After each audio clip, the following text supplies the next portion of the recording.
Welcome, everyone, to our International Ramana Maharshi Study Circle, the first Sunday of every month, of course. We're very delighted to have for over 5 years now, Michael James joining us live from London to answer any and all questions.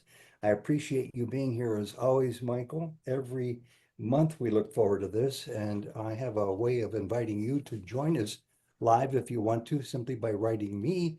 My name is Ted. Write to newsguy55@aol.com and I'll send you an invitation and you can link on and join us on the first Sundays or any Sunday of the year we meet here. And we'd be delighted to have you here. So if you're watching us on YouTube, I hope you enjoy the program today. And Michael, first of all, thank you and welcome to you. How are you doing? Fine, thank you. Fine. Good. I have a list of questions a mile long to ask you. We're going to start today, if we will, by talking about the pros and cons, as Ramana sees it, of being a vegetarian. And this topic came up, we now have what, close to 30 people with us, came up maybe 6 or 7 minutes ago, and we all got started to talking about it here. And it seemed to be of quite interest when you joined before the program that viewers are watching right now started. Would you like to say a few more comments about being a vegetarian on this path? Yes, there are two good reasons for being vegetarian if we're following this path. First is the principle of ahimsa, which is an ethical principle. Ahimsa means non-harming.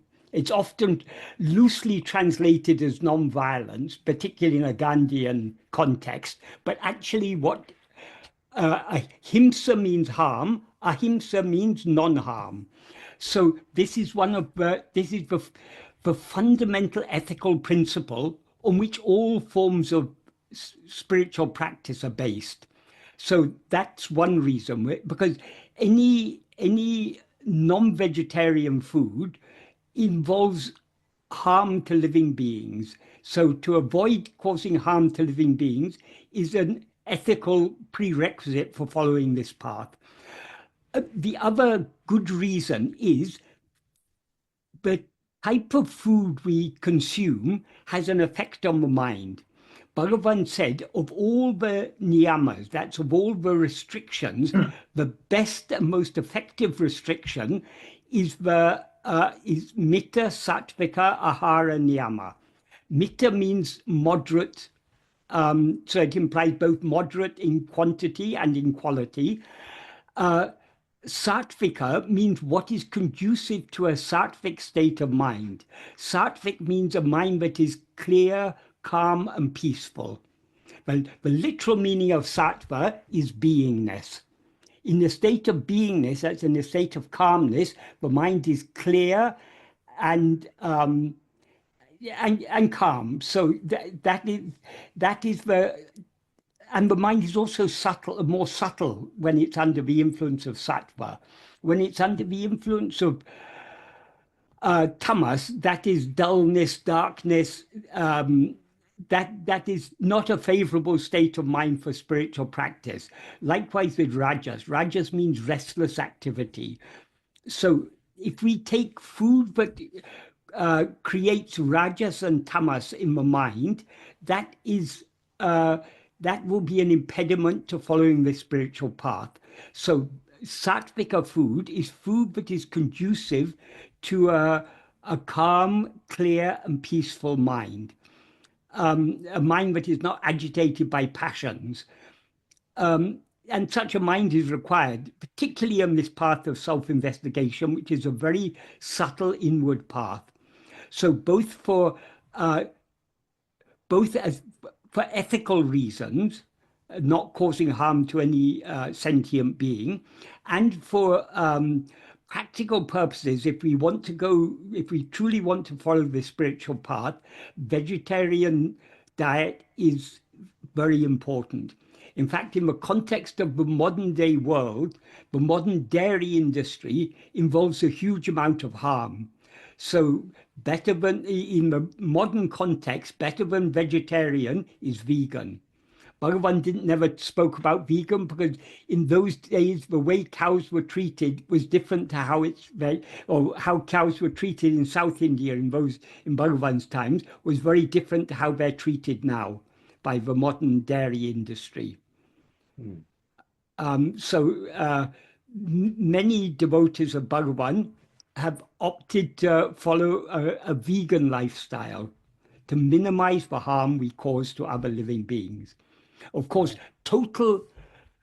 it's not possible to live without having impact on our environment, but we should try to minimize the impact we have, particularly the harmful impact we have on our environment, on other sentient creatures who share this environment with us.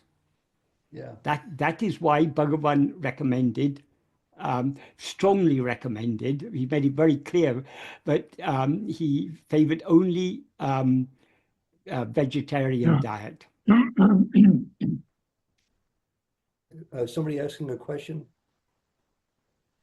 I thought I heard somebody's microphone open. I'll just say this. First of all, if anybody wants to ask a question about this, please just raise your hand and do so. I'll give you a minute here. Going to see our teacher, my wife and I in India, Sai Baba, for years and years. Always there would be at least 30,000 people present, most of whom were vegetarian.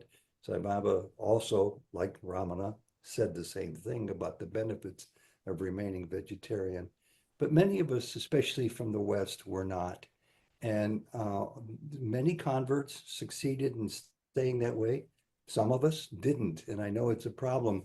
And when we were talking about this before you joined us, Naresh, who's a strong vegetarian, was telling us about his experiences from years ago. It's my impression that the rest of us may not have been that. What do you do when the question comes up to you, Michael, about people who are longtime followers of Ramana and of you, who acknowledge that? It sounds like you are the voice of encouragement only. Is there anything in particular that you want to say?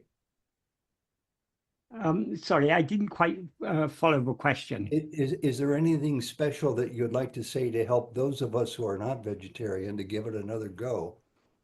Well, it's such an easy thing to do. I mean, plant foods provide all the nutrients we require, provide all the taste and variety we require. It's just, though if one is habituated to non-vegetarian food, it may seem difficult to give it up. I mean, I can't imagine that. But some people say they find it difficult. But if one actually gives it up, it becomes, in my case, I became vegetarian before coming to Bhagavan. I was brought up in a meat-eating culture, not only meat-eating, hunting, shooting, fishing, everything. That sort of family background I came from. But when I traveled to India, it was just the natural thing to do. I was living with sadhus. I was walking in the Himalayas along with sadhus. It was just the natural thing to, I mean, the people I was living with were all vegetarian. Everyone was eating vegetarian diet. So I was eating vegetarian diet. And after a few months, it was only after a few months of eating vegetarian diet that I actually noticed that I was eating vegetarian diet. And then I just thought, I couldn't imagine how I could ever have eaten meat. It just slipped off like that. Just because I didn't eat meat for a few months, it became clear to me. It was, I mean, it was just eating meat became unimaginable after a few months of being de facto vegetarian. Interesting, interesting. I once interviewed a woman, actually I interviewed her about 6 or 7 times. When she was 102, she died at that age. And she confided in me on the video. I was quite surprised. You know, Sai Baba sees both sides of the question. And I said, what question is that? He said, about strictly being a vegetarian if you can. And he came to me when I was younger in my mid-90s and said, it looks like you should be on a diet of vegetarianism plus maybe some chicken for your health.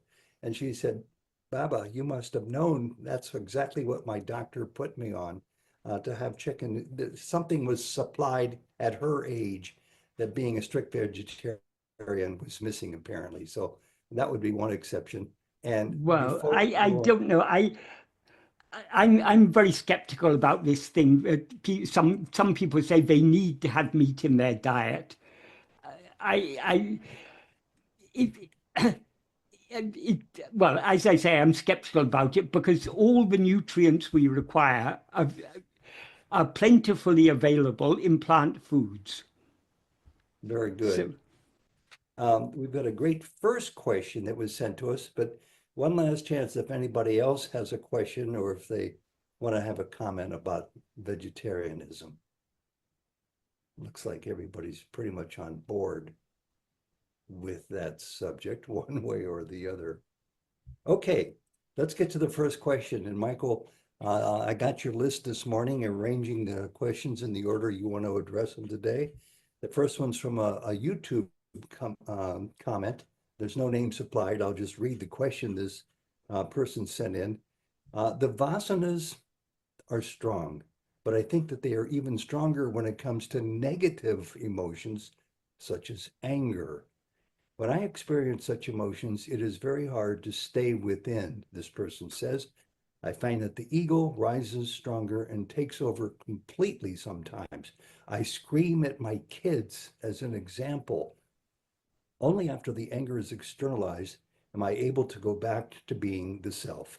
You explained, Michael, in another video that the only way to deal with such strong feelings is to ignore them. But I find that very hard, super hard are the words he uses. Is there any other ways to help dealing with such strong emotions? Importantly, to not externalize them. And he concludes by saying, or should we just keep practicing working to hold and return to our being? Michael. um, the first thing is we need to be clear about what vasanas are. Anger is not a vasana. Emotions are not a vasana. Vasanas are very subtle inclinations that give rise to emotions, give rise to anger, and so on. So vasanas are desires and passions in their seed form. When vasanas, as Bhagavan said, vasanas, they come from time immemorial. That is, we have been cultivating these vasanas through countless number of lives. And they rise in countless numbers like ocean waves. That is, all our mental activity is being driven by our vasanas. But we are not bound by our vasanas. Vasanas are inclinations. So we are always free to choose whether to follow our inclinations or not. If we take anger as an example, anger arises why? The root cause of anger is desire. If we get angry with our kids, for example, it's because we want them to behave in a certain way, and they don't behave in the way we want them to behave. We become exasperated, and anger rises in us. So anger rises from desire. Desire rises from likes and dislikes. We like things to be a certain way, and when the likes grow stronger, they develop into desires, and desires give rise to hopes, fears, passions like anger and greed, and so many different types of passions.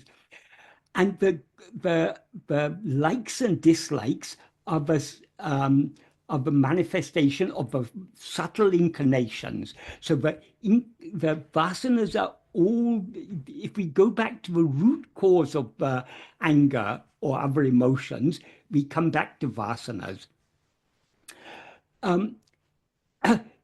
How to deal with these vasanas? That is, we have the freedom, that is, as I say, vasanas are inclinations. So we are free either to follow our inclinations or not. We in fact have many inclinations which are often pulling us in different directions. For example, we may be, after eating a tasty meal, because it was so tasty, we may be inclined to, we may have an inclination to eat more. But at the same time, we know if we eat more, it's not going to be good for us. We also have an inclination to avoid eating more. So we have inclinations that are pulling us in opposite directions. We are the one who choose which inclinations we follow. So all vasanas can be generally classified into two types of vasanas. One is Vishaya vasanas, and the other is Sattvasana. Sattvasana is single, Vishaya vasanas are innumerable. Sattvasana, Sat means being. So the inclination to hold on to our being and thereby be as we actually are, that is what is called Sattvasana. In other words, Sattvasana is the love to know and to be what we actually are. Vishaya vasanas Vishayas means objects or phenomena. So anything other than ourself is a Vishaya. So the inclination to attend to and to seek happiness in anything other than ourselves is a Vishaya vasana. And there are innumerable Vishaya vasanas. Vasanas have no strength of their own. Whatever strength vasanas seem to have is strength they derive from us. And how vasanas gain strength is when we allow ourselves to be swayed by a particular vasana, that vasana grows stronger. When we refrain from being swayed by a particular vasana, that vasana grows weaker. Herein lies the efficacy of the practice of Atma-vichara, self-investigation or self-attentiveness. Because when we attend to ourselves, that's when we attend to our own being, we are allowing ourselves to be swayed by the Sattvasana. And we are refraining from being swayed by the Vishaya vasanas. The Vishaya vasanas, the inclinations that tend to draw our attention away from ourselves towards other things. So if we hold firmly on to self-attentiveness, we are thereby strengthening the Sattvasana and weakening all the Vishaya vasanas.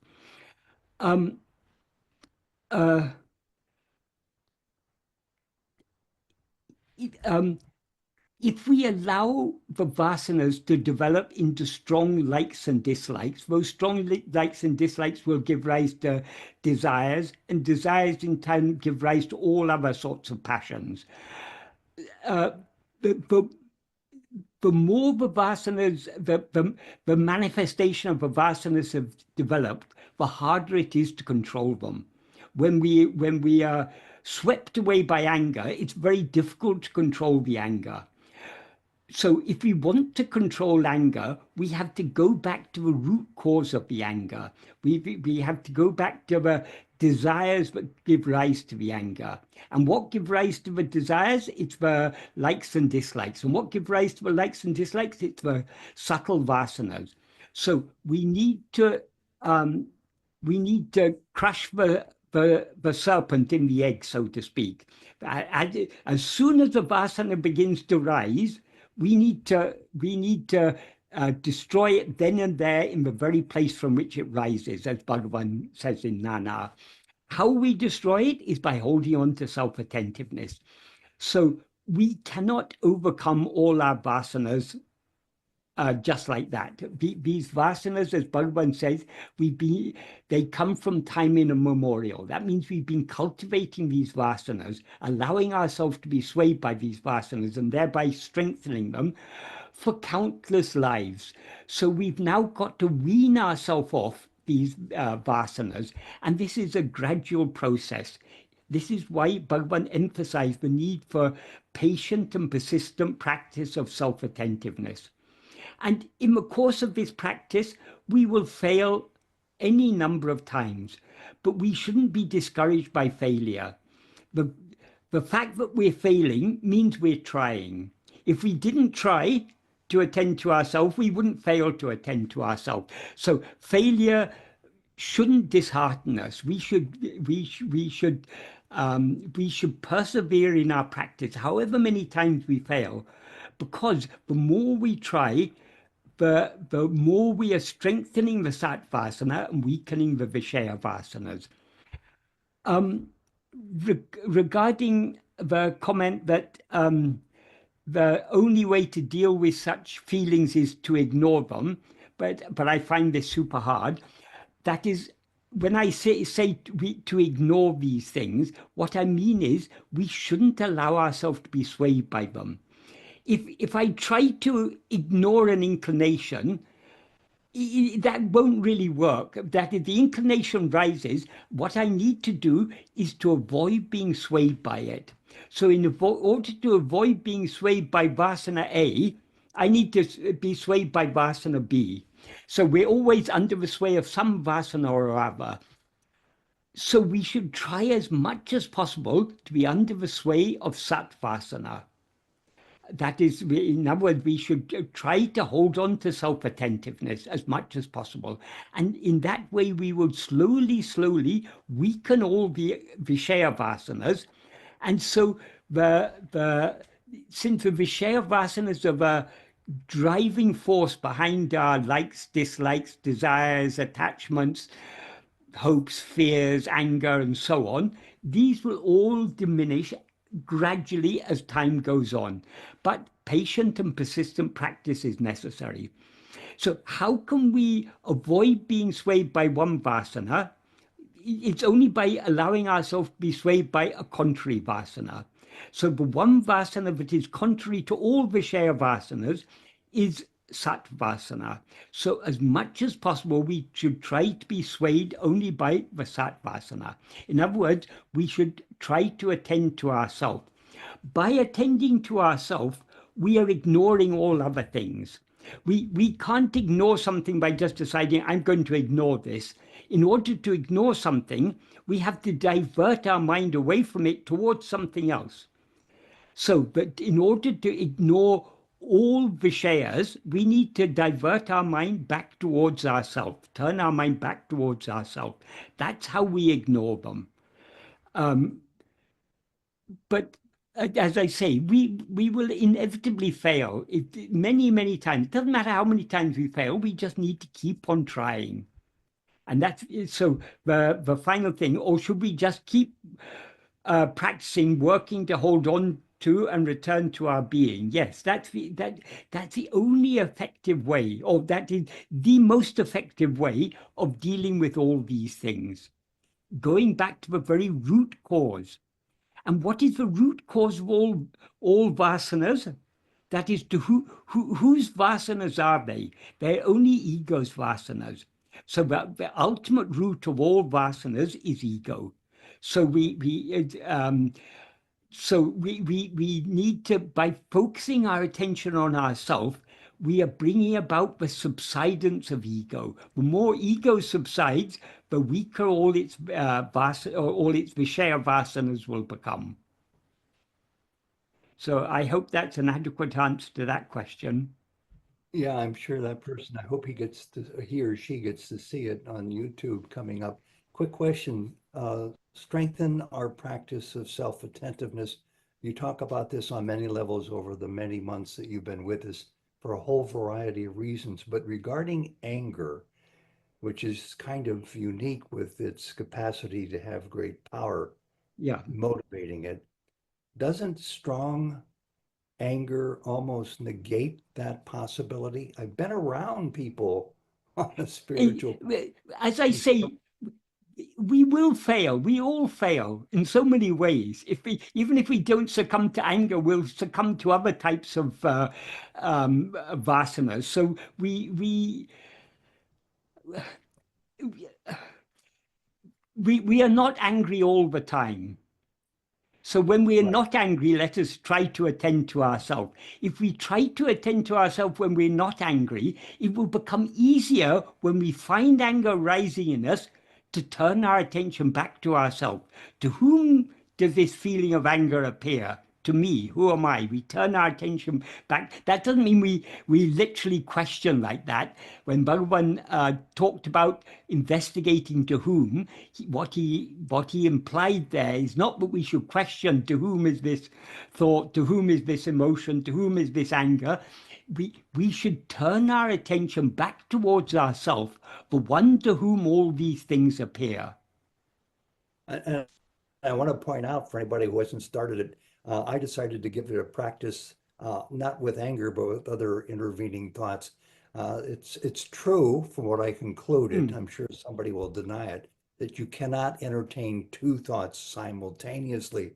So if you're focusing on strengthening your practice of self-attentiveness, that can carry you through difficult moments, whether it's anger. Definitely. Yeah.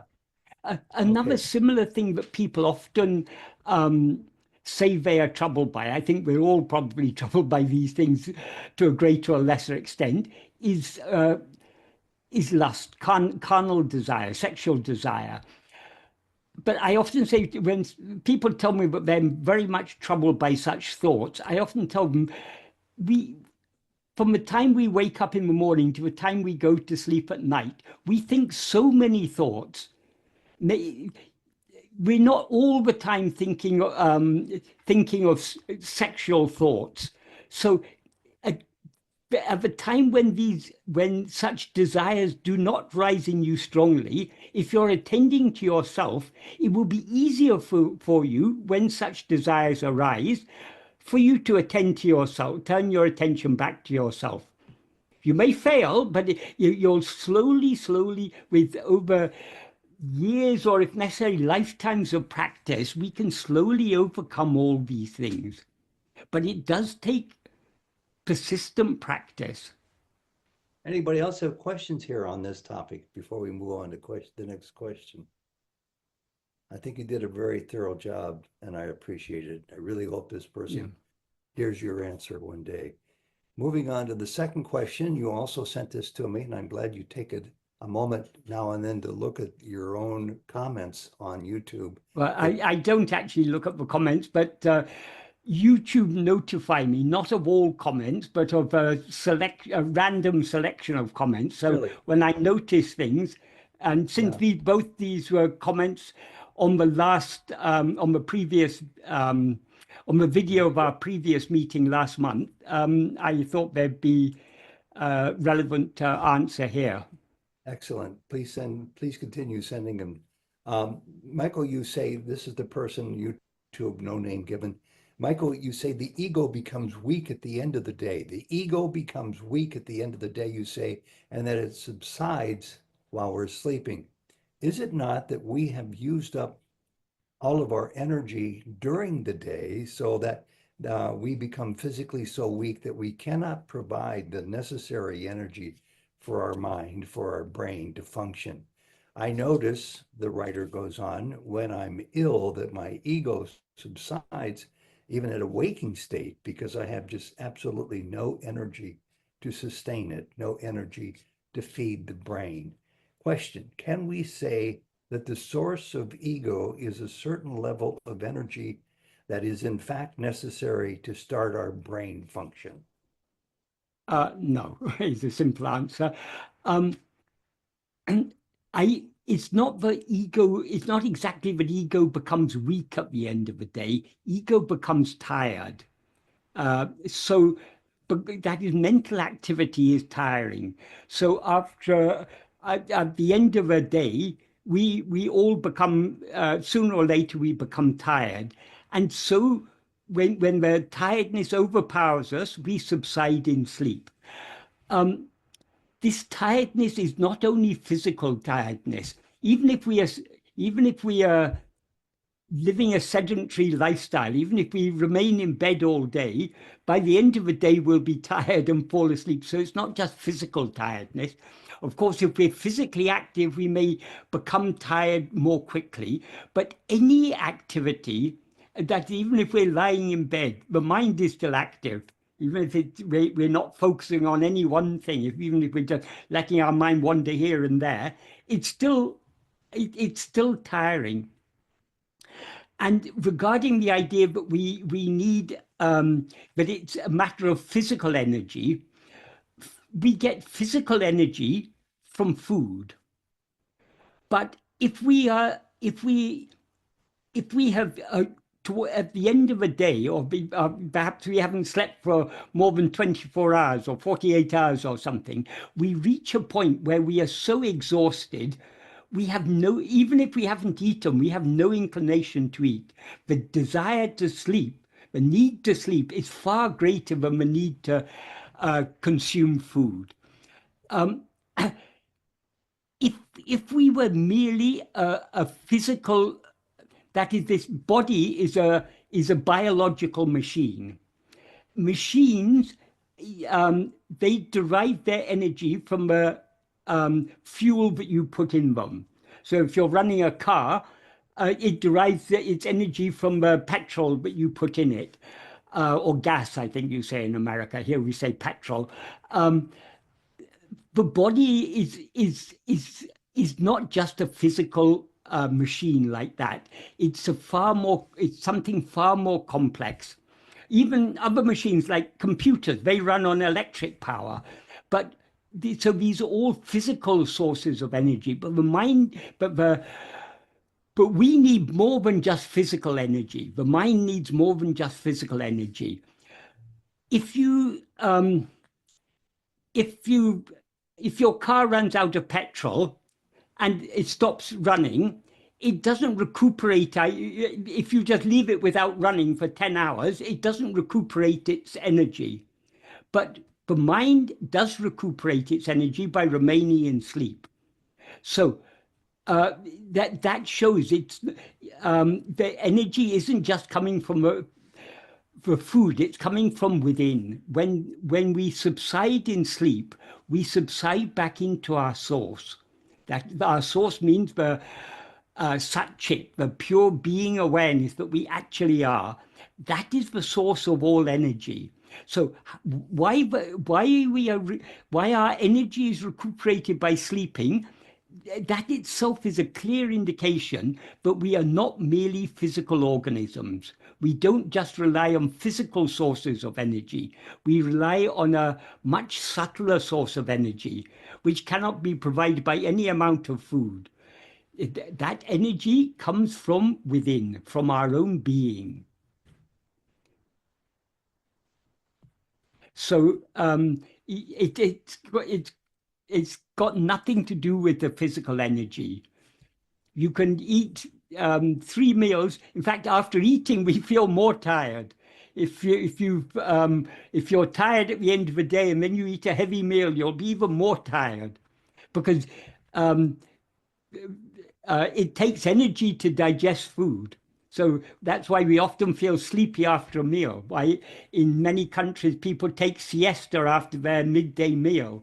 It's because though food gives energy, in order for it to give energy, energy is required to digest and assimilate it. So we are not just mere physical organisms. We are primarily something much subtler. Though we identify ourselves with a physical organism, what we actually are is something much subtler than the physical form that we now take ourselves to be.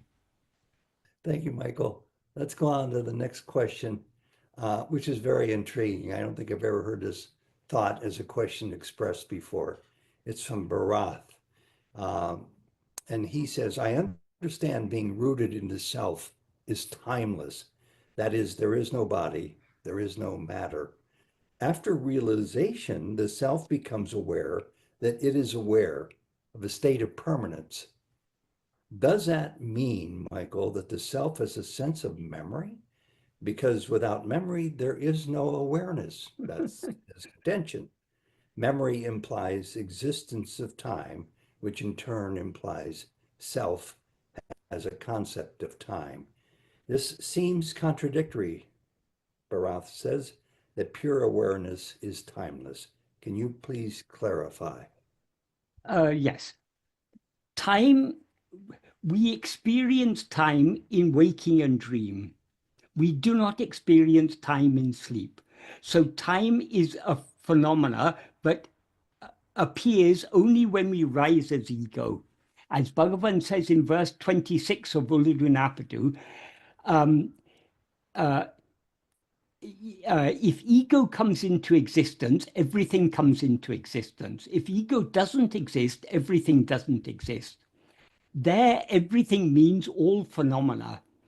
And time and space are included among those phenomena. So time and space both appear only when we rise as ego, namely in waking and dream, and they disappear or cease to exist when we subside back into sleep. While sleeping, we do not experience time. When we wake up from sleep, we can say, oh, I slept for 8 hours, but that's only relative to our experience in the waking state. Those 8 hours were not experienced by us in sleep, because in sleep, all we are aware of is our own being, which is timeless. Regarding after realization, the self becomes aware that it is aware. No, here the self means what we actually are. What we actually are is immutable. It never becomes anything. It is always as it is. What is called realization, self-realization, is nothing but the dissolution of ego. Ego is the false awareness, I am this body. So long as we are aware of ourselves as I am this body, we are not aware of ourselves as we actually are. So, as Bhagavan said, jnana means self-knowledge. Jnana is not a new knowledge to be attained. All that is required is to remove the ajnana, the ignorance that is obscuring the jnana. Bhagavan said, if jnana were a new knowledge to be attained, what is newly attained will be lost. But it is, the jnana is ever shining. It's our own being. We are always aware I am. But though we are aware that I am, we are not aware what I am, because we mistake ourselves to be something other than what we are. So the so-called self-realization is nothing but the removal of the ignorance, I am this body, which is ego. So the destruction of ego, after ego is destroyed, what we actually are remains as it always has been. It never undergoes any change. So our real nature is not at all affected either by the appearance or the disappearance of ego, either by the coming into being of ego or the dissolution of ego, because in its view, there's no such thing as ego at all. Ego exists only in its own view. That is, it's only as ego, but we have this problem of ego. When we know ourselves as we actually are, we will know there never was any such thing as ego. And regarding the next part of the question, does that mean the self has a sense of memory? Again, the self here means what we actually are. No, it has no memory. It's aware of nothing other than itself. Because without memory, there is no awareness. I don't know where Bharat got this idea, but there's no awareness without memory. What is memory? Memory is residual impression of past experience. That is, every experience is an impression on the mind. Some experiences leave a residual impression, which is what we call memory. So memories are objects of experience. They are things that are experienced by us. Without awareness, there couldn't be any experience. There couldn't be any memory. So it's not that awareness depends on memory. It's memory that depends on awareness. What we actually are is pure awareness. Pure awareness means awareness that is aware of nothing other than itself. But when we rise as ego, we become aware of the appearance of other things. All the other things that we become aware of in waking and dream do not actually exist. They appear only in the view of ourself as ego. So the pure awareness is intransitive awareness. That means awareness for which there are no objects. It's a just pure awareness, not awareness of anything. Whereas ego is transitive awareness, awareness that is always aware of objects or phenomena. So as ego, we're always aware of a multiplicity of phenomena. But this is not real awareness. The ego is what is called chidabhasa. A bhasa means a likeness or yes, a likeness or a semblance. It's often chidabhasa is often translated as a reflected awareness, but that's not the root meaning. The root meaning of chidabhasa is a semblance of awareness. The reason a reflection is called a bhasa is when you look in a mirror and see your face in the mirror, what you're seeing is not actually your face. You're seeing a likeness of your face. So in that sense, it is chidabhasa means a reflection of awareness. But it's important to understand the basic meaning that it is just a seeming awareness. Why is it seeming awareness? Because real awareness is only aware of what really exists. And what really exists is only awareness itself. So to be aware of anything other than ourselves is to be aware of what doesn't actually exist, what merely seems to exist. So awareness of what doesn't actually exist but merely seems to exist is just a seeming awareness. But that seeming awareness is dependent on the fundamental awareness, the pure awareness. That is, without the pure awareness to illumine the mind couldn't be aware of anything else. But the real awareness is not the awareness of phenomena. It is just the pure awareness I am, which has got nothing to do with time or memory. So no memory and no time are required for us to be aware I am. In sleep, we are not aware of it. We're not aware of any memories. We're not aware of time. We're not aware of space. We're not aware of anything. But we are aware I am. Because I am is not an object of awareness. That is, awareness is always aware of its own being. Its being is not an object for it to know. It knows itself just by being itself. So I hope this here. Does that satisfy you, Bharath? Thank you, Michael. Very clear. Okay. I think my microphone isn't working. Okay. Last word, Michael, or have you given it already? No, I think I hope that's answered that adequately. Thanks for Bharath. You sent a couple of questions in today, and I appreciate for today. And I appreciate it.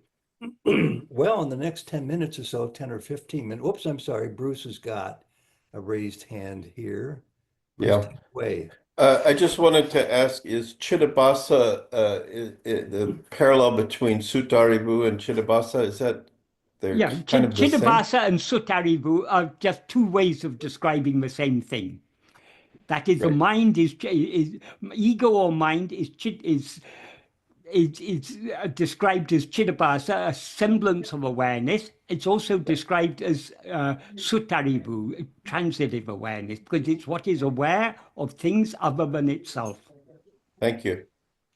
And thank you, Bruce. Michael, let's go to the last question. Actually, it's a series of three questions from Sri Ram. Okay, so you said one at a time, read them? Yes, please. Okay. And Sri Ram, who you just saw down there, is with us today too. In your indispensable book, Happiness of Being, Michael, you describe here and now as two gateways, as two pathways or helpful pointers to self-inquiry. Can you please explain further what you mean? Yes, I wouldn't say pathways, possibly gateways, but they're more as pointers. That is, here is the present place, the place that is now felt, experienced as present. Now is the present moment in time. What is the presence that makes the present place and the present time present? It is the presence of ourself. Because we are present here and now, we experience this particular place as here and this particular moment in time as now. So the here and now are that is the root of here and now is the presence of ourself. So if we try to focus our attention on what is closest in time and space, what is closest is only ourself. So these are clues to point towards ourself. Another thing, another aspect of Bhagavan's teaching, which is not very clear in English, but it's much clearer in Tamil. That is, in English, in grammar, we talk about the three persons: first person, second person, third person. Here, person doesn't literally mean person. The first person is I. The second person is you. And third person is he, she, or it. So inanimate objects can be third person, even though they're not persons. So that's why we just happen in English to call them person. In Tamil, instead of referring to these as the three persons, in Tamil grammar, they refer to them as the three places. And the name of the three places are Tanmay. Tanmay is the selfness place. The selfness place means Tanmayadam, the selfness place. That means the first person. That's referring to ourselves. The second person is called Munile. Munile means what stands in front. So what is immediately presented to us is the second person. Padakai is the third person. That means what is spread out. So when Bhagavan talks in both in Nana and in Uludu Napdu, Bhagavan talks about first person, second person, third person. He's obviously not talking about grammar. He's using these terms in an epistemological sense. That is, the first person is the subject I. Second person is what is most immediately presented to us. So in physical terms, the things that we are within the range of our perception are the second persons. Things which are beyond the range of our perception, but which we're still aware of. We're aware that we're aware of different countries. We're aware where France is. We're not in France at the moment, but we're aware there's a country called France and it's got a capital city called Paris, and we know a lot about France. So these are third person, things that are not immediately presented to us. So in Tamil, these are called the three places, because the reason there's a good reason why they're called the three places. To call them the three persons is actually not very adequate, because in English, the third person includes it, which is obviously not a person. But in Tamil, they're called places because what is most immediately present is ourself, the selfness. That is the first person. What stands in front, that is in grammar, we use, you is the second person, because the second person is the one we are addressing. So usually in conversation, you is the person standing in front of us. That's if we're in vocal communication without technological aids. But in writing, for example, we can write a letter to a person and say you. That person may be far away, but they're the one being addressed. Now with modern technology, we can talk to you're one side of the world, I'm another side of the world, and we can talk in real time. So, but still, because you're immediately present to me, you're the second person. But in Tamil, it's called the munile, what stands in front. And all the things that are outside our range of perception are padake, what is spread out. That's one way of viewing it. There's a subtler way of viewing it. That is, what we are actually experiencing when we experience a perception. we think we believe when we experience a perception, what we're actually experiencing is a mental impression, a sensory impression, which is a mental impression. And we infer that mental impression is caused by things outside. So our perceptions are second person. The things outside that we suppose exist, that is, we see a PC in front of us. That PC is actually just a mental impression. We infer that this mental impression is caused by some external object, a PC that actually exists outside there. So in a subtle way, we can say what we actually experience is the second person, and what we suppose is the external cause of that is the third person. So there's different ways of analyzing it, but the important thing is when Bhagavan talks of first person, second person, third person, second and third persons are all things other than ourselves. First person is they're all objects. First person is the subject. In the 5th paragraph of Nana, about halfway through, he says, of all the thoughts that appear in the mind, the thought called I alone is the first thought. The thought called I means ego. Only after this arises do other thoughts rise. That is, the thought called I, or ego, is the subject. All other thoughts are objects. So only after the subject appears do second and third, do other thoughts appear. And then he goes on to say, only after the first person appears do second and third persons appear. The first person here means ego, the first thought called I. And second and third person means all other things. And then he says, without the first person, second and third persons do not exist. That means without the subject, ego, all objects, phenomena do not exist. And likewise in Uludunapadu, he says, in verse 14 of Uludunapadu, he says, Tanmayondel munile padake ke galtam ulavam. That means if the first person exists, second and third persons will exist. In other words, if ego exists, all other things will exist. If oneself investigating the reality of the first person ceases to exist, second and third persons coming to an end, the nature that shines as one alone is oneself, the state of oneself. What he clearly indicates here is that if we, ego, the first person, investigate the reality of ourself, the reality of the first person will thereby cease to exist. And when the first person ceases to exist, second and third persons will also cease to exist. And what then remains as one, that is what we actually are.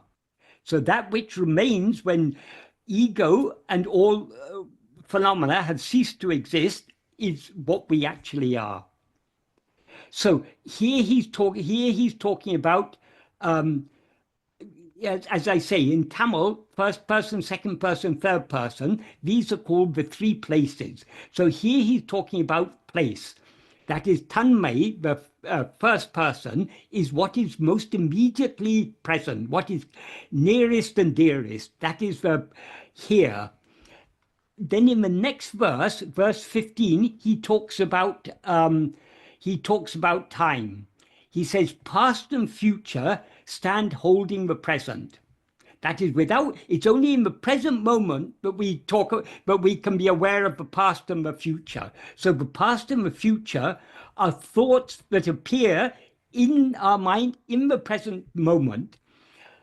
While occurring, they too are actually the present. That is, what we now call past is what in the past we experienced as present. We talk about yesterday. Yesterday is past. But while we were experiencing yesterday, it was present.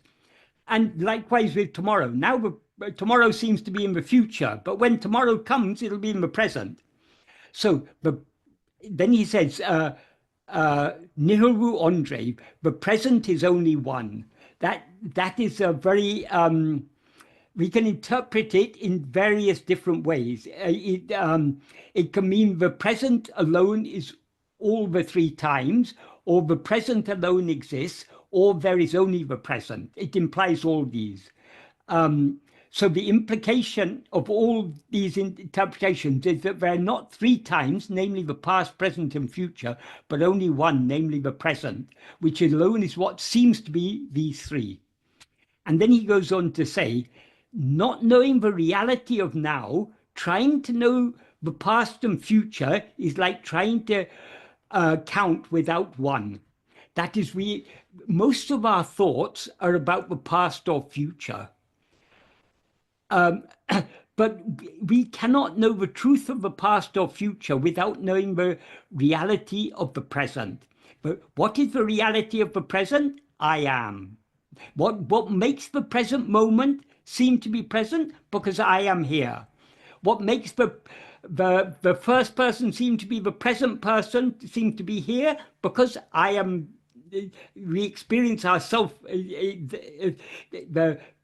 The moment in time and the point in space where we experience ourselves is what we experience as the present moment and the present place. So there's a reason why he puts these two verses together. And then in the next verse, verse 16, he's talking about time and space together. He says, when we investigate, except we, where is time, where is space? It's difficult to translate this Tamil sentence, but this is a rhetorical question. The clear implication of this rhetorical question in Tamil, though it's difficult to bring it out so clearly in a question form in English, but the implication is that there is no time and no place. There's only ourselves. That we alone exist is what he implies there. And then he says, if we are the body, we will be ensnared in time and space. But are we the body? Since we are the one now, then, and always, the one in place here, there, and everywhere, there is we. That implies we alone exist. Time and space do not exist. So in these three verses, Bhagavan is talking about time and space, but he the central point in space is the first person. The central point in time is the present moment. So these are that is why I explain in Happenings in the Art of Being that here and now are two pointers that point our attention back at ourselves. In this context, while talking about now, there was one comment I saw on the YouTube channel a week or two back, I can't remember, when someone asked, is Bhagavan's practice of self-investigation, is this the same as Eckhart Tolle's? Because Eckhart Tolle has written a book, The Power of Now, and he talks about the importance of the present moment. My answer to that question is, no, they are not the same, because generally when people talk about being in the now, they are not talking about being in the precise present moment. They're talking about being in the present moment within the flow of time. That is, so long as we are aware of things other than ourselves, we are caught up in the flow of time. What is the precise present moment? That is, the present moment in which all things happen is only the approximate present moment, because the approximate things can happen only in a duration of time. But the precise present moment is that infinitesimal interface between the past and the future. Where the past ends and the future begins, that interface is called the present moment. The precise present moment is not a state of doing, but a state of being. That is, doing or happening can happen only in a duration of time.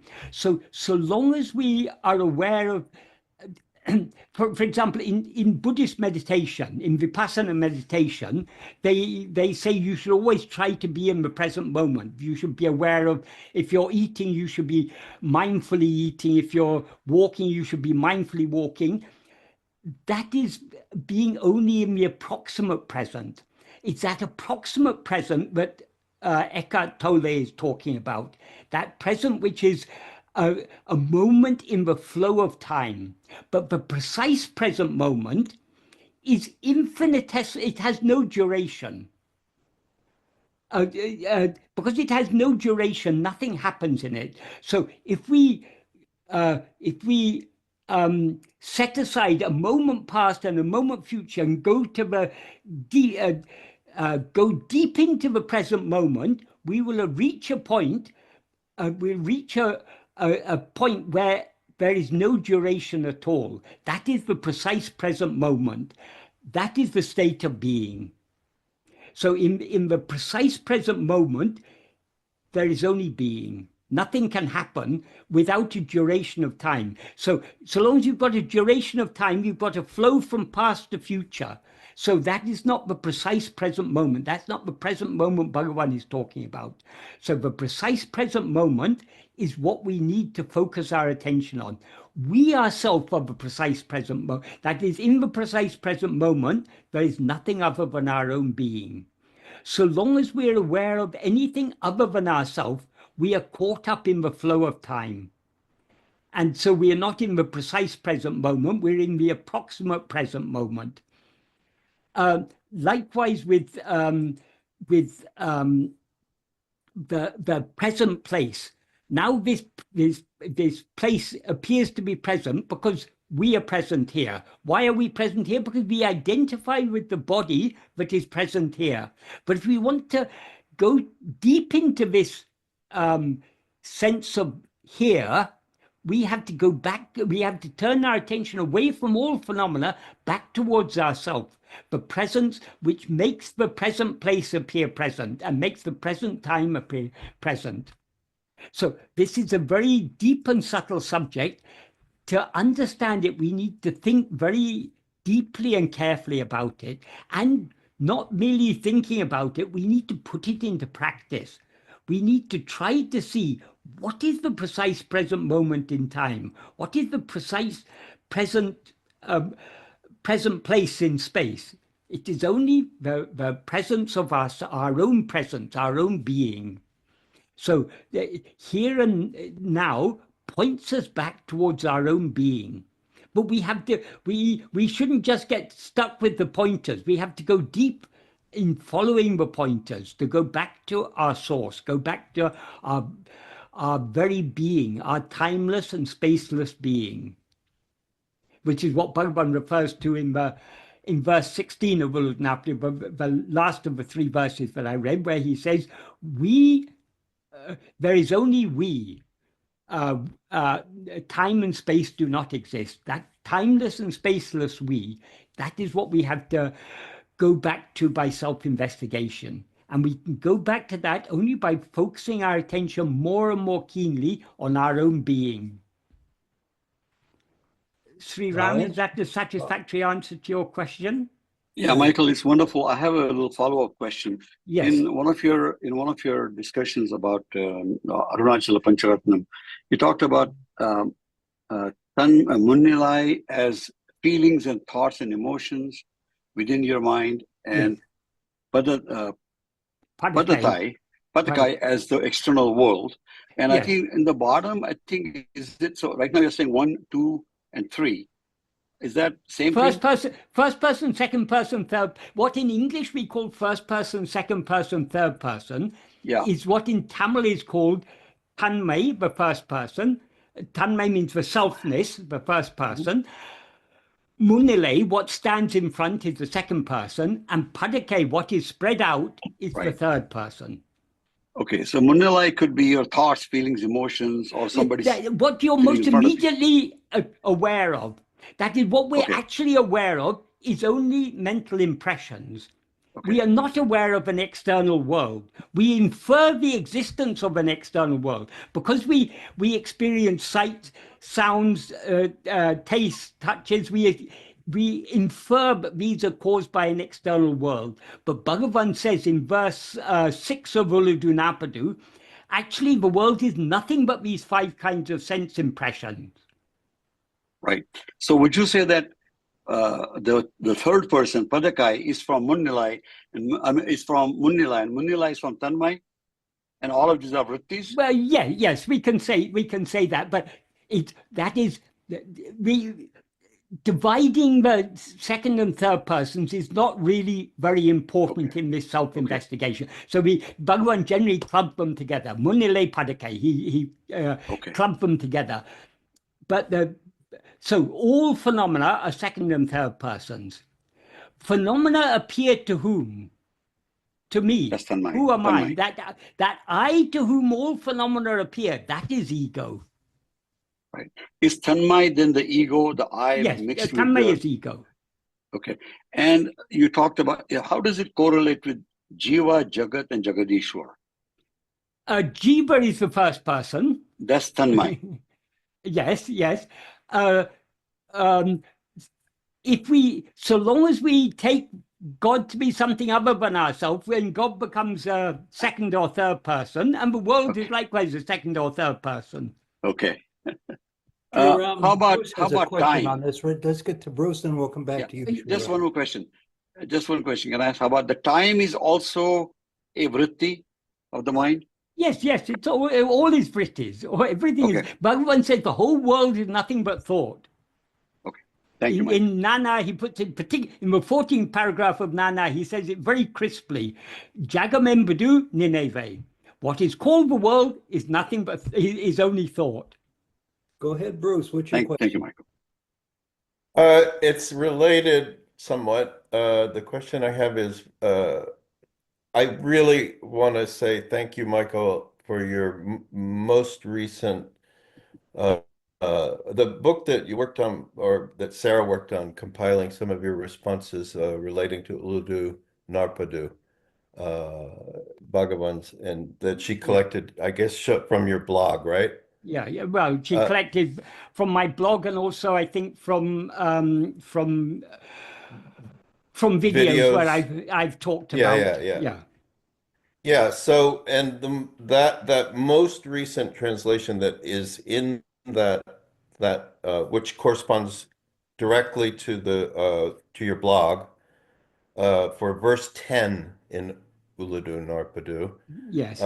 I was comparing it to the older verses that were translated, and the style is a little bit different because you have a direct translation listing each of the words in the older version.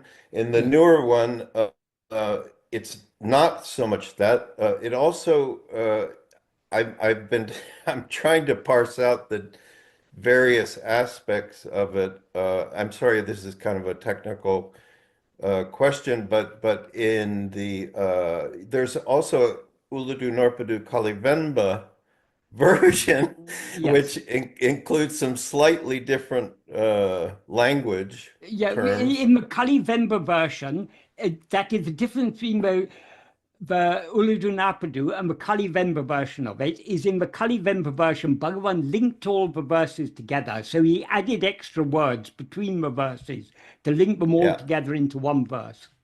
Right. Okay. So it's an extended verse. Extended verse. Right. Okay.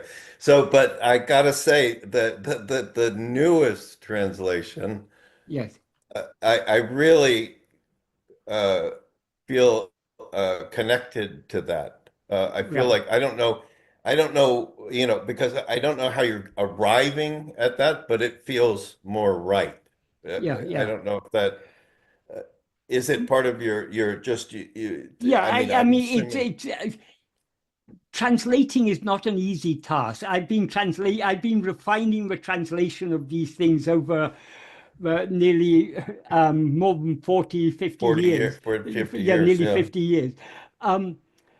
I still want to work more on the translations. I want to, what I've begun to do, if you see, my latest book is a book on Atma-vichara. I have that book. Yes, Yeah, I've been reading that. in Yeah. that, I give I give Yeah, a I word like- explanation, not just a simple word for word meaning. I explain the meaning of the words. So I want to do that for all my translations to Right, that enable would be people to go super. deeper into it, the meaning. Yeah.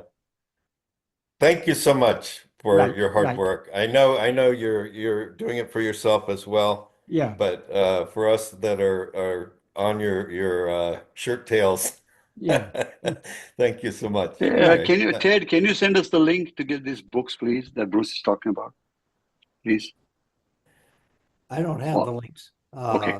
Bruce, why don't you put the links in the I can probably dig them up. Well, It's the yeah. Atma-vichara book you can find on my website. There's a link, Okay. there's a page on it on my website. Sandra's books you can find in, they're Amazon, right? available on in Amazon. Okay. Thank you Okay. very much. Awesome.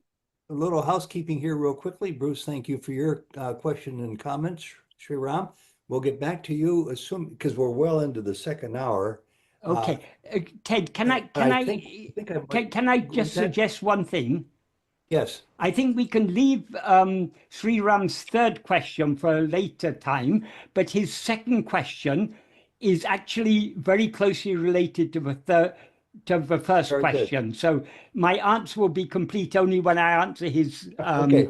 his Let's second do question. that then. I will Yeah. read that question as Yeah. soon as I say one more time. I know people come with questions in their mind and sometimes they're hesitant to present them, but this is a discussion group and you have a rare opportunity to ask your concerns directly to Michael. So if you put your hand up, or when we're done with the next question, put your hand up, then we'll get to your questions. And Sri Ram will put your last question here, the third one, for another time. The second question is, in Sadhu Om's work, he describes an aspirant stumbling against the corner of a triangular room with only 2 walls. How does somebody use this towards spiritual practice, Michael? Right. Sadhu Om is using this, he uses this analogy of the triangular prison. The triangular prison is either, the 3 walls of the triangular prison are either first person, second person, third person, or the present, past, present, and future. So this triangular prison actually has only 2 walls.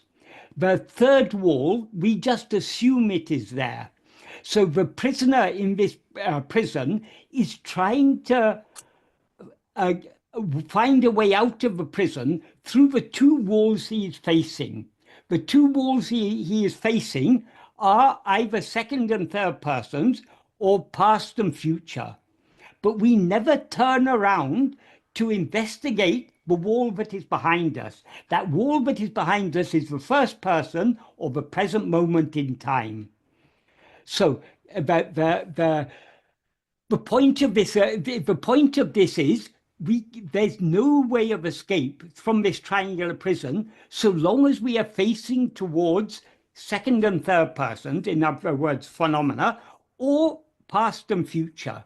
The only way to escape is to turn around and look closely at the first person or the present moment, which are in practice one and the same, because as I say, the precise present moment is an infinitesimal moment with no duration, and therefore it's a state of being. Likewise, attending to the first person also leads us back to the state of being.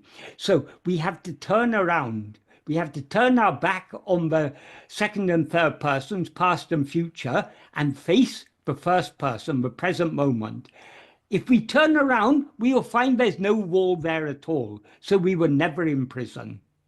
That's the analogy that is used. How this is useful for spiritual practice, what this is to illustrate is the only way out of this prison is not through the two walls, namely second and third persons or past and future, but only through the wall behind us, which actually doesn't exist. There's no wall there at all.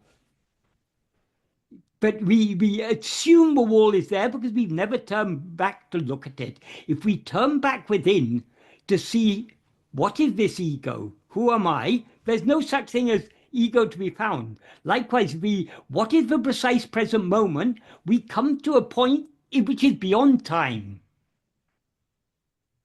When we come to the precise present moment, we go beyond time. That's the only way out of the bondage of time, is to go back to the precise present moment, which is our own being.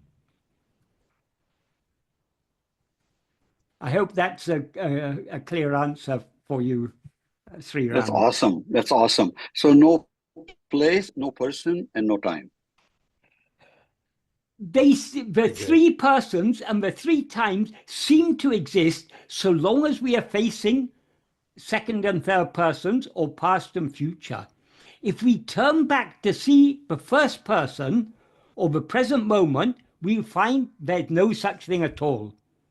And without the first person, there's no second and third person. Without the present moment in time, there's no past and future.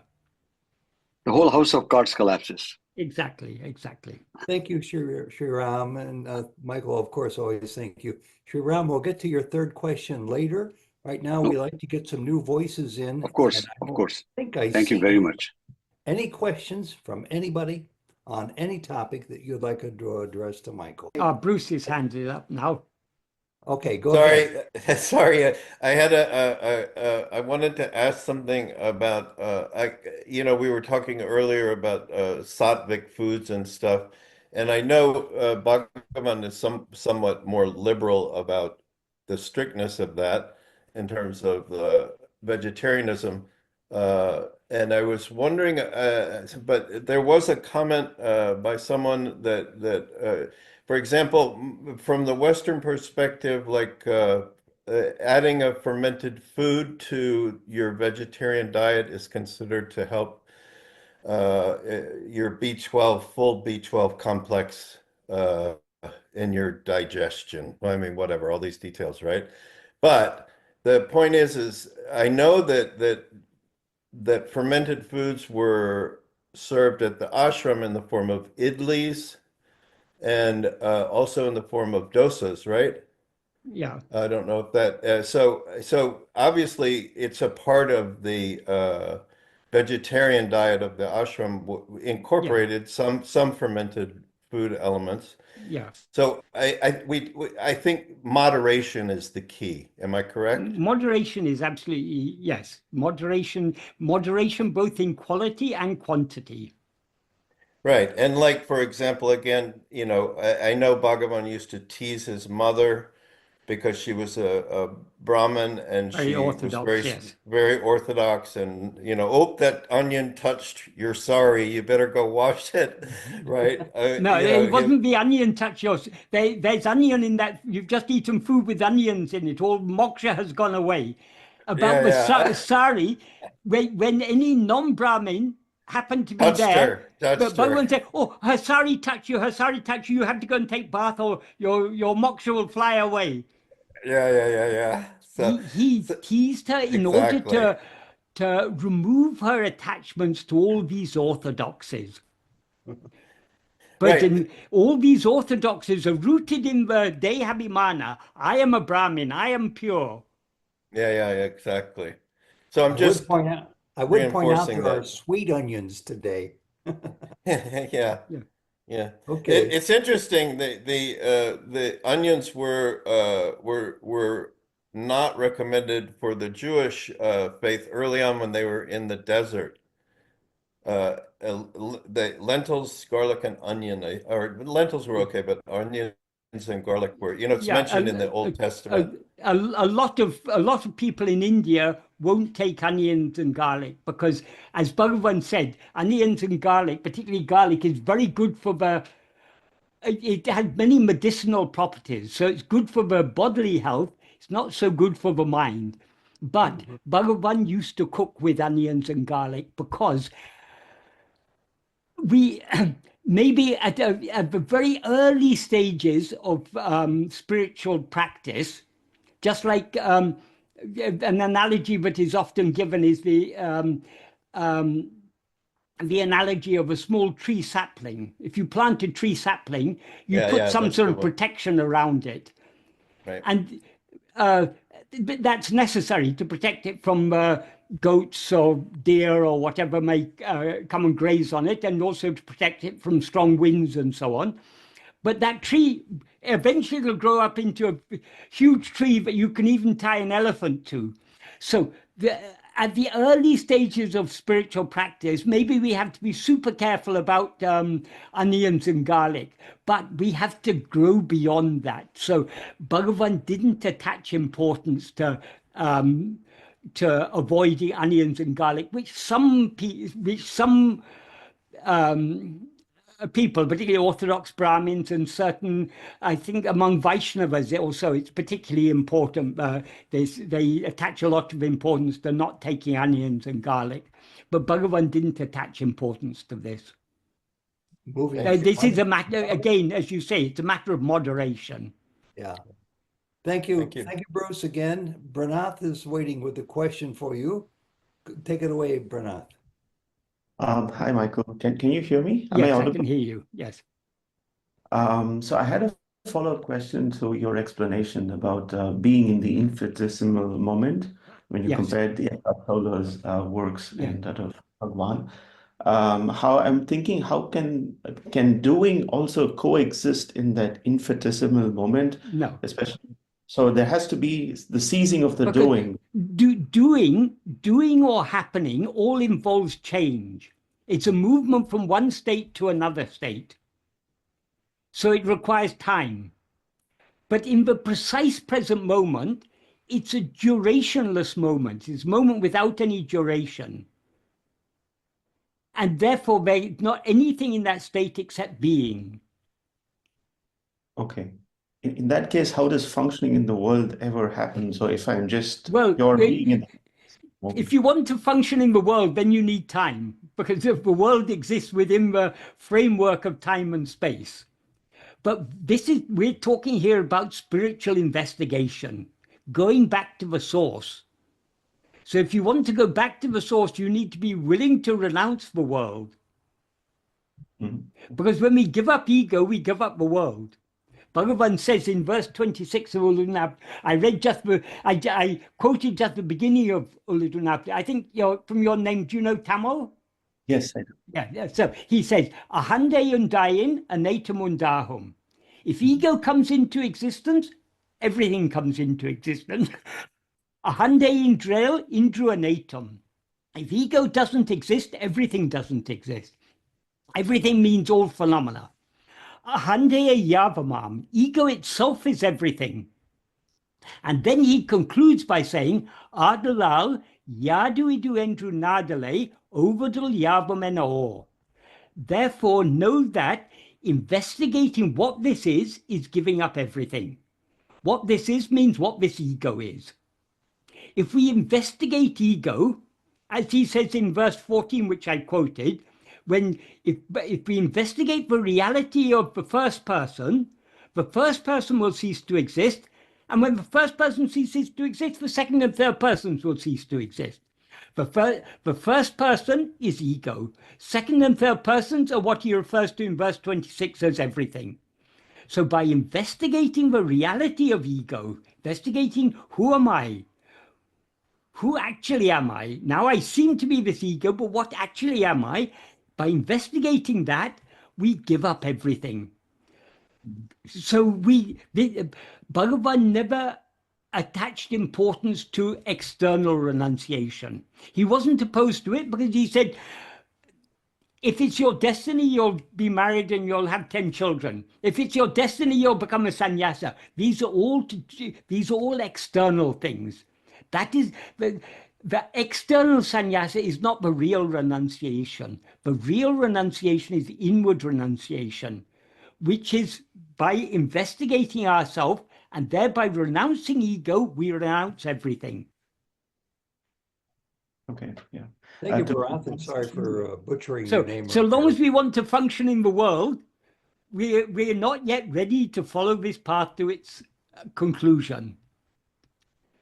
If we begin to follow this path, we are beginning to renounce the world. We got another question. And we can coming in. know ourselves only when we are willing to renounce not only the world, but ourselves. Everything that we take ourselves to be.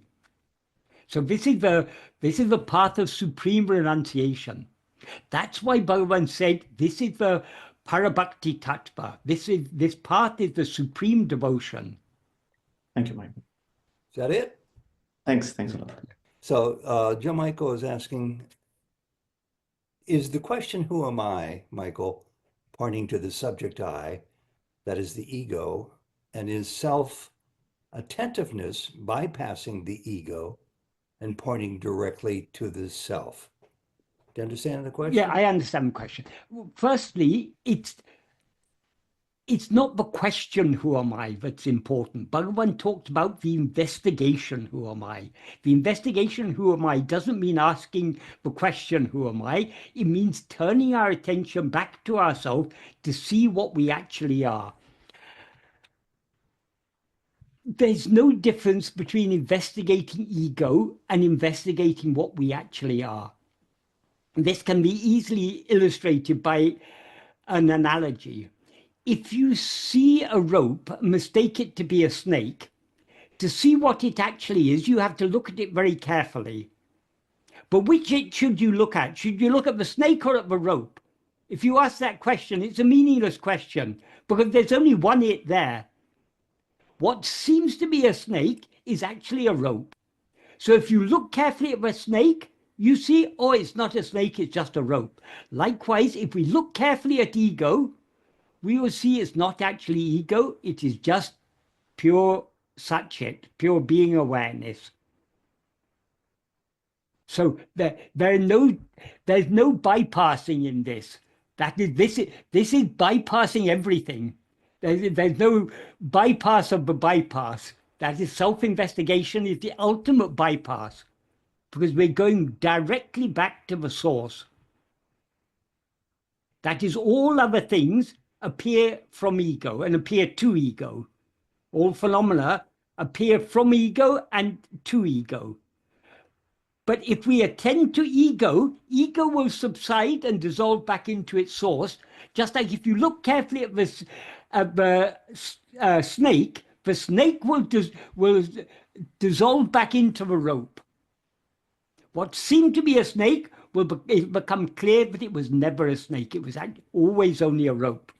Likewise, what now seems to be ego is actually only satchit, pure being awareness.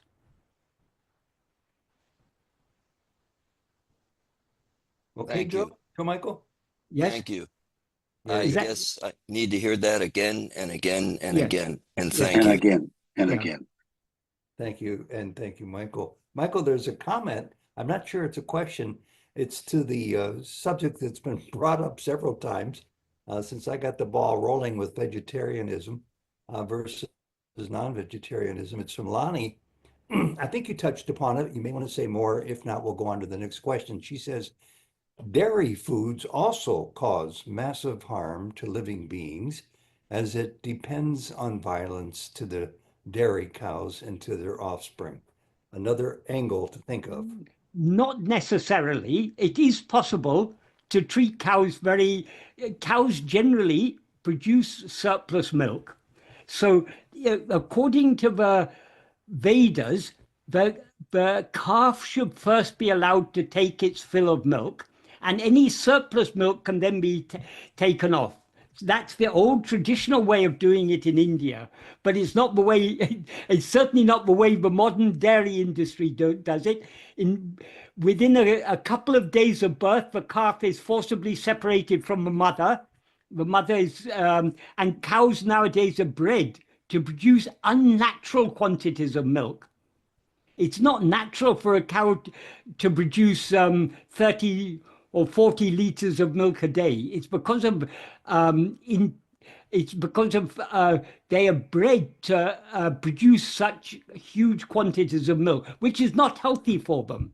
cows which have such large udders that can produce so much milk have a great tendency to get mastitis and all other sort of problems. So yes, the modern dairy industry is a huge amount of cruelty is involved in it, and it's closely linked with the meat industry, because when cows no longer produce enough milk, they're slaughtered for meat, and surplus calves are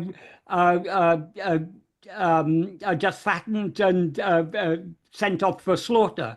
So the modern dairy industry that is why I said, in the modern day context, it is best to be vegan, because of the way that milk is produced nowadays. If you happen to live like in Ramanashram they keep cows. Those cows are born there, they live there, their whole life they remain there till they die a natural death. So they are treated in a very kind way. That such milk we can call sattvic, but we can't call the milk produced by the modern dairy industry sattvic, because of the huge amount of cruelty that's involved. Very good. Very good. Can I just add something here? Yeah, yes. So basically, the cows are supposed to be fed on grass because they're vegetarian. Yeah. However, in the industry, what happens is that once the cows are killed, the hoofs, which have protein, the hair, the tails, which are not used in meat industry, they're all ground together and then they're fed I know. to the cow. And so that is one big problem. The other thing is that they're also pumped with lots of hormones. Yeah. And Michael was talking about Not only hormones, antibiotics. Right. And that's why when these hormones are given, the others become huge, and they're no longer cows. They're they're programmed to just produce more milk. Exactly. Thank you, Ronnie. Thank you, Michael. Rekha just submitted a chat box question. What is the meaning, Michael, of cave of your heart? Cave, it's an analogy. Yeah. The very center of the heart is the cave of the heart. So the innermost core of our being, you can say. Yeah. That's how I and got it. often in Tamil and Sanskrit poetry, they don't even mention the word heart. They just mention the word cave. But it's understood from the context that the word guha means heart. Great. Guha literally means cave, but it's a metaphor for heart. Excellent. I have a question. Yes. If Brahman is all pervading and Yes. we are Brahman, right? Yes. Then why do they have to say the core of the heart? Because we should be all pervading if we are Brahman. Yes, we are all pervading, but are you aware of yourself as all pervading? No, we're aware No. of ourselves as I am this body. By rising as ego, we limit ourselves within the confines of the body. As Bhagavan says in verse 24 of Ulladu in sentient body, the Jada body does not say I. In other words, the body is not aware of itself as I because it's Jada, it's not aware. Satchit doesn't rise. But in between, one thing I rises as the extent of a body. That is, we limit ourselves. The ego is that infinite I, limited with, confined within the limits of a body. Another reason why it emphasized that Brahman is in the core of the heart, is the cave of the heart, is we can't find Brahman by looking outside. Because so long as we're looking outside, there's myself, the subject, and all these objects in front. By rising as ego, we create a seeming duality. And the fundamental duality is the duality of subject and object. So we cannot find Brahman among the objects. we can only find Brahman by investigating the reality of the subject. In other words, we need to turn our attention back to the heart, to the very center of ourself.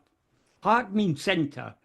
But it's only in the center of ourself where nothing exists other than ourself. That is Brahman. That is where we find Brahman. Very good. Rika, thank you for that, bringing it up. I just thought it was a manner of speaking too. Yeah, but Sadhu Om has written a song, Dhyana Patu, the Song of Meditation. It's a very nice song. It was written for children, but it takes it from the simplest understanding of meditation. Sit, closing your eyes, think of God. And he takes step by step through about 13 verses up to the very highest teachings of Bhagavan. In one of the verses, he says, Engo mulla kadavale, ide guhil ilkanalam, ingu kanda pirahutan, irupadellam avamayom, which is exact answer to your question. That is Engo mulla kadavale. But God, or kadaval means he who exists transcending. That means God or Brahman. So that Engamulla, he exists everywhere. God who exists everywhere can be seen in the heart. Only after seeing him in the heart, only after seeing him here in the heart, will everything be seen as him. Okay, let's go to the next one real quick here. Let me see, I gotta get my computer to bring it back to Nick, who wrote you a question that is very succinct, very brief, and I think important, or it wouldn't be here because you placed it. Yeah. He asked, if Para-Brahman is the true reality, then why do we hear of God incarnating as a particular human? Isn't everything and everyone equally God? So long as we know everything, so long as we know multiplicity, we don't know God, because God is one without a second. Ekam eva advaitiyam, it's said in the Upanishads, one only without a second. So long as we know multiplicity, we don't know God. So yeah, it is true, everything is God, but so long as we know God as everything, we don't know God as he actually is. Only when we know God as the only thing will we know him as he actually is. In other words, when we see nothing other than God, that includes ourselves. That when we become God, when we experience ourselves as God, the only one, then only we truly know God. That's the answer to the last question, which is, isn't everything and everyone equally God? Yes, but though everything is God, we don't see everything as God. We see everything as many things. God is one. So long as we see multiplicity, we are not seeing God. Or we're seeing only God, but we are not seeing God as he actually is. Regarding the first question, why do we hear of God incarnating as a particular human?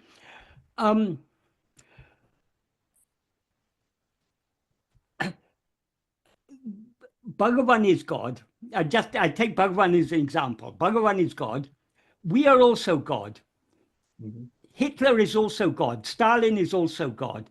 Are we to say that yes, in a sense, we are all equally God, but don't we see difference between Bhagavan and Hitler, or Bhagavan and Stalin, or Bhagavan and ourselves? We see differences. So long as we see differences, we are not seeing God as he actually is. So though Brahman is the only true reality, it sometimes appears in human form in order to give us teachings, in order to tell us, you yourself are Brahman, and in order to know Brahman as it actually is, you need to know yourself as you actually are. If you know yourself as you actually are, then you will see everything as Brahman. Now everything is Brahman, but we don't see everything as Brahman, do we? We see everything as many things, not as the one and only thing. So long as we rise as ego, we experience the duality of subject and multiple objects. in order to go beyond this duality and to see the underlying reality, which is non-dual, one without a second, we need to turn within. And in order to, because our attention is going outwards, God appears outwardly in human form in order to tell us to turn within. I really appreciate this question, Michael, for a specific reason. As a journalist, and especially of spiritual interest in my career, I've done maybe 500 plus interviews with spiritual people, many following Ramana and other teachers who teach Advaita Vedanta, non-duality. And I have to say that even among those people, this is a huge hill to climb. And I don't find very many people willing to talk about the one specific point, as you pointed out, that they are God, that you are God, that I am God, that there is only God, only. Yes. Do you still find that somewhat prevalent? I don't know, because I'm not a journalist and I don't interview people. It's that obviously as a person, Ted is not God, Michael is not God, Nick is not God. Right. But Essence is, though. the reality of all these things, the underlying reality of all these things is God. And that underlying reality is what is shining in each one of us as I. Yeah. That I is Brahman, not what I takes itself to be. Now I take myself to be Michael. But Michael is not what I actually am. What I actually am is Brahman. So part of the hill that's big to climb is the realization not only that one is God, but that one is not Michael, that one is not Ted. Yeah, exactly. It would be So it's meaningless to say great. Ted Yeah. is God, Michael is God, Nick is God. How many gods are there? Then we've got multiple gods. Yeah. And Very God, good. Michael is a ahead. limitation, Ted is a limitation, Nick is a limitation. The most basic definition of God is what is infinite. He's without any limits whatsoever. Yeah. Because he's without any limits, nothing is other than him. So he is everything, but he's not many things, he's one thing. So when we see many things, we are not seeing God as he is. Only when we see God as the only thing, one without a second, then only we see him as he actually is. And to see him as the only thing means we have to see him as ourself. Because so long as we see him as another, we've got two there. I'm still shocked to find So many we can people. know God only by being God. Yeah. And being God Many means who- not rising as ego. many who- Bhagavan said beautifully in verse 27 of Uludu Napadu. Actually, this verse 27 is a very relevant verse in this context. Verse 27 of Uludu Napadu, Bhagavan says, the state in which I is without rising is the state in which we are as that. Here, that refers to Brahman. So, we are Brahman when we don't rise as ego. Even now we are Brahman, of course, but we don't experience ourselves as Brahman so long as we rise as ego. So the state in which I is without rising, in other words, the state of just being without rising as ego is the state in which we are that. Without investigating the place where I rises, how to reach the annihilation of oneself in which I does not rise. So when he talks about the state in which I does not rise, he's talking about the state in which I permanently does not rise. That is the state of that he refers to in the second sentence as the annihilation of oneself. So this second sentence is a rhetorical question. Without investigating the place where I rises, how to reach the annihilation of oneself in which I does not rise. When he says investigating the place where I rises, he's using the word place here metaphorically. It means without investigating the source where I rises. The I that rises is ego. Where does ego rise from? It rises from our own being, from the pure I, the pure I am. That is, ego is the false awareness, I am this body. This false awareness, I am this body, arises from the real awareness, I am. So that real awareness, I am, is the place where I rises. And without reaching the annihilation of oneself, how to stand in one's own state in which oneself is that. In other words, what Bhagavan implies in this verse, there's no use in saying, oh, I am Brahman, you are Brahman, all is Brahman. So long as we experience all this multiplicity, we are not experiencing Brahman. In order to experience Brahman as it is, we need to be without rising. And in order to be without rising, we need to investigate the source from which we rise, which is our own being, I am. Nick, is that a clear answer to your question? Very good. Very clearly put too. Thank you for that. But I is wish I Nick could, here? memorize it so I could give it to the people who still have, I wouldn't say doubts. It's just it's impossible for them to believe that even though they know, I'm not talking about the person whose name is Betty, and Betty knows that she's not referring to Betty being God, but her Satchitananda, her being awareness and bliss is God. It's still a big hill to climb, and I'm always surprised that they're on I this. I find that interesting that you say that, because to me it is so obvious. I mean, even logically, if God is infinite, how can we be anything other than God? Once a Christian missionary came to Bhagavan and said, isn't it blasphemous to say I am God? Bhagavan said, isn't it a greater blasphemy to say I am other than God? I owe it all to Because Ramana. if you claim to be other than God, you're limiting God. Yeah. There must be other people like me that you might be surprised at, but I remember the year quite clearly. It was 89 when A Course in Miracles taught me about Advaita Vedanta, non-duality, that you are God. I understood that lesson intellectually all the way through my 25 years with Sai Baba. 5 years ago with Ramana, for some reason, it finally chose to go beyond an intellectual awareness only. Yes. And that's the difference, I think. Yeah, I can see that. But if we clearly understand, I mean, if we think about it deeply, it already brings us closer to the acceptance that God is what is shining in our heart as I. Yeah. Because there cannot be any I other than God. If there's an I other than God, then God is not God, because God is then finite. And a finite God cannot be God. Great. I see we have 3 minutes left. I will read to you a comment that was posted about the topic you spent a great deal of time talking about, because we don't have much time to comment on it, but you're welcome to say whatever you want.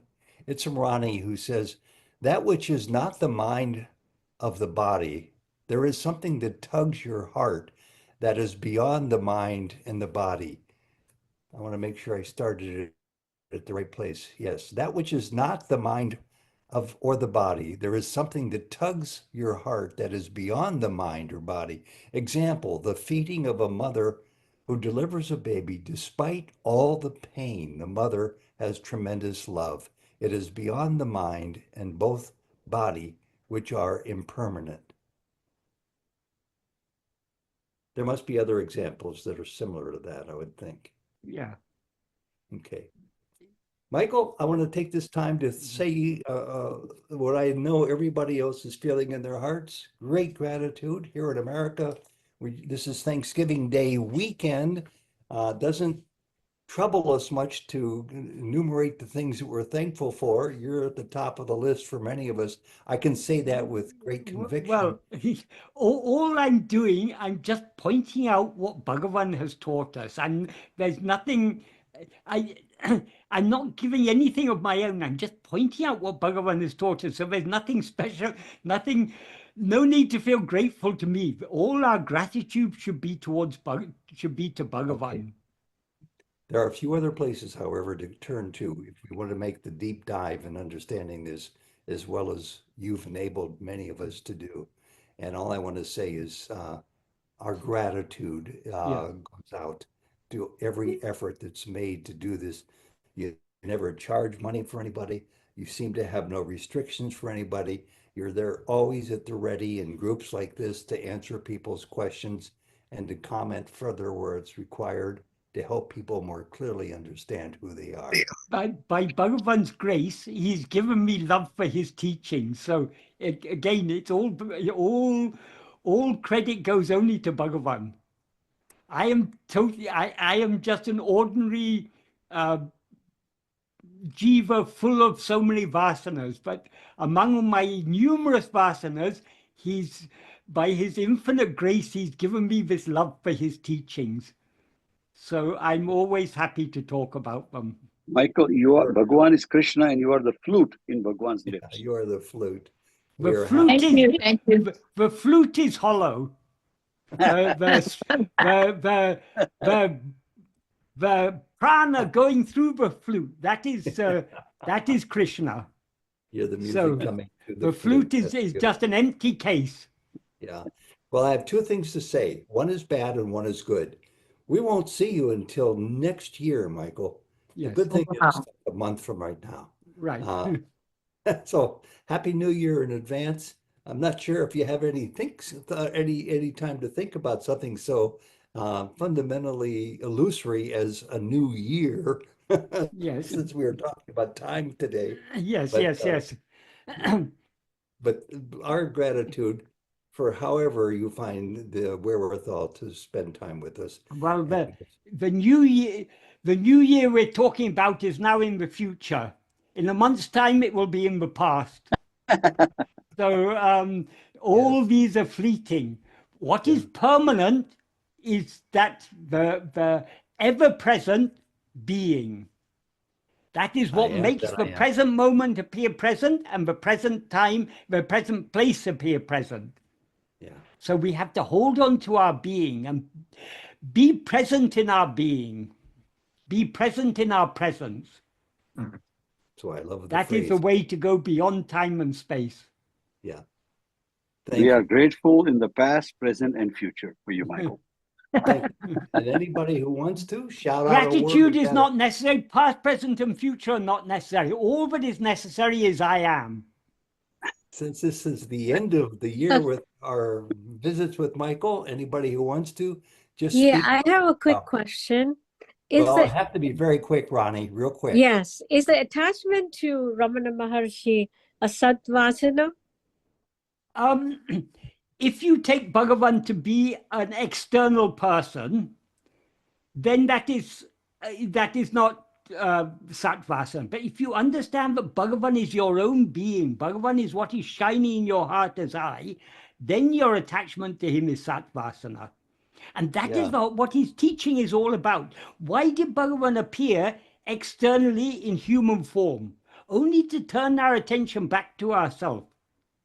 When Janaki Mata fell at Bhagavan's feet, held his ankles and put her forehead on his feet, he looked down at her with a smile and asked, "What are you doing?" She said, "I'm holding on to the feet of my guru." Bhagavan said, "This body is perishable. These feet are perishable. If you take this body to be your guru, if you take these feet to be the feet of your guru, you will be disappointed. The real feet of your guru are shining in your heart as I. Hold on to those feet. They alone will save you." So the function of the outward form of guru is to turn us back within. Perfect. Great way to end the year. So we need to understand what is Bhagavan. Ariyati tarajivara dahavari jaguhail arivairami paramatman arunachala ramanan. Arunachala Ramana is the Paramatma, but blissfully exists as awareness in the cave of the heart lotus of all different jivas, beginning with Hari, beginning from the highest God down to the most insignificant insect, that which is shining as awareness, as the awareness I am in the heart of all, that is Arunacha Ramana. So attachment to Bhagavan as he actually is, that is Satvasana. Wonderful. Of Anybody course, care we to have say love why? for his external form because he appeared in that external form to give us these teachings. So we have love for his external form, but we can express love for him most fully by turning our attention within, where he's ever shining as our own being.